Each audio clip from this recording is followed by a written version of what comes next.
네, 원내부대표 유정주입니다. 우리는 지금 책임지지 않는 정부 그리고 남 탓하는 정부 살고 있습니다. 지난 10월 29일 밤 서울 한복판에서 발생한 사고로 159명이 목숨을 잃었고 대한민국은 또다시 슬픔에 잠겼습니다. 하지만 아무도 책임지지 않았습니다. 오히려 책임을 떠넘기기 바빴습니다. 재난 발생 시 컨트롤타워 역할을 했던 이상민 행정안전부 장관은 참사 다음 날 경찰이나 소방 인력이 미리 배치함으로써 해결될 수 있었던 문제가 아니라고 파악하고 있다라는 참 무책임한 말을 남겼습니다. 지난 7월 25일 헌법재판소가 이상민 장관에 대한 탄핵 심판 청구를 기각했죠. 재난 컨트롤 타워에 의무를 다하지 못했을 뿐만 아니라 책임지지 않는 장관에게 면죄부를 준 것입니다. 돌이켜보면 윤석열 정부에게 이런 일은 전혀 이상하지 않습니다. 국내에서 수해로 인명사고가 발생했지만 해외 순방 중이던 대통령실에서는 대통령이 국내에 있어도 할 수 있는 일 없다라고 하지 않았습니까? 대통령은 필요 없다는 말과 무엇이 다릅니까? 14명의 사망자가 발생한 오송 참사의 대처 방법은 또 어땠습니까?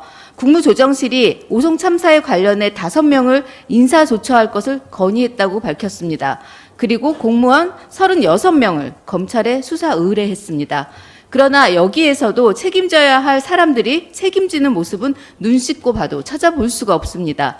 거기에 일찍 갔다고 해서 상황이 바뀔 것은 없다고 생각한다라는 발언을 한 충북도지사는 조사 대상에서 아예 제외되었습니다. 어쩌면 이리도 윤석열 대통령과 말이 닮았는지 모르겠습니다.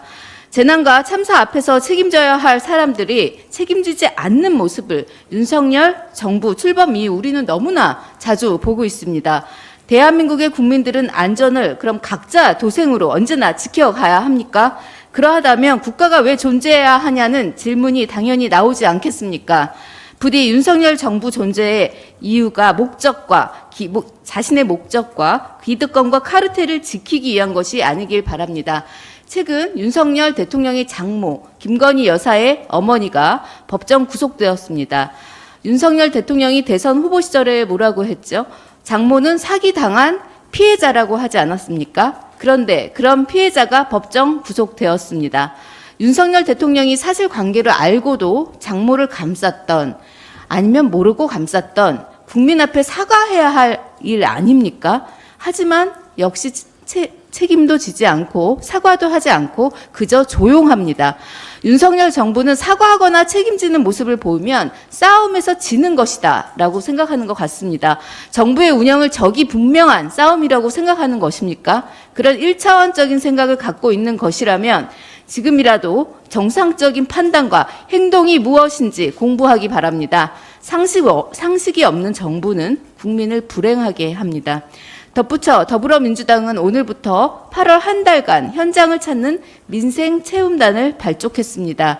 민생을 돌보기 위해 현장의 목소리를 들으러 가겠습니다. 그리고 현장의 목소리가 반영된 정책을 만들겠습니다. 민생 야당, 정책 야당, 실용 야당으로 거듭나겠습니다. 국민들과 기자단의 많은 관심 부탁드립니다. 이상입니다.